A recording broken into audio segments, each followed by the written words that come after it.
后来继续来到宜兰的大溪，昨下晡3点外，警方发现一台通缉犯的车，要甲砸落来临检。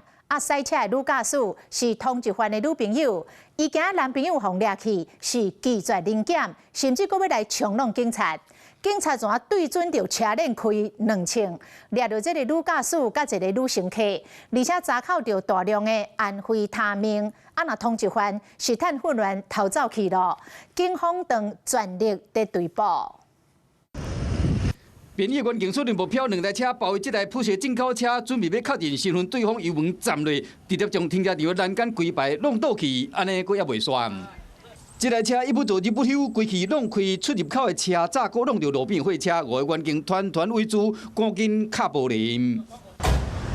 驾驶想要突破重围，驶倒退弄员警，而且即摆直接将出入口的设备弄歹去。因为这台进口车要逃离现场，警方上准车链连开2枪，无免这度赶紧逃离现场。在便衣的车底啊嘛，接下来呢，动机啊出去啊，动机啊在唱声啊开枪啊。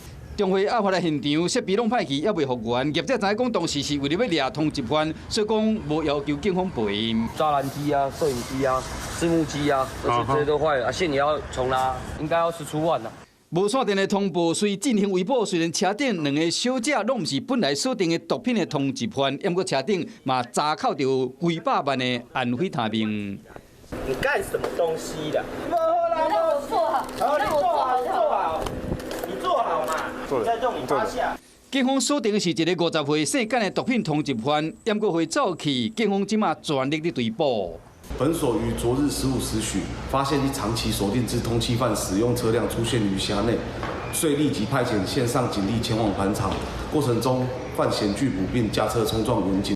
警方事后才发现，讲赛车是通缉犯的女朋友，烦恼伊会互掠去关，才会家己冒险。即马人证物证交接全，伊可能涉嫌卖毒品，在通缉犯逃亡、拒捕、搁弄警察，这都要加判一条妨害公务罪。Hello， 我是蒋欣梅，想要抢先掌握最及时的新闻资讯吗？赶快订阅、按赞、开启小铃铛，锁定华视新闻 YouTube 频道。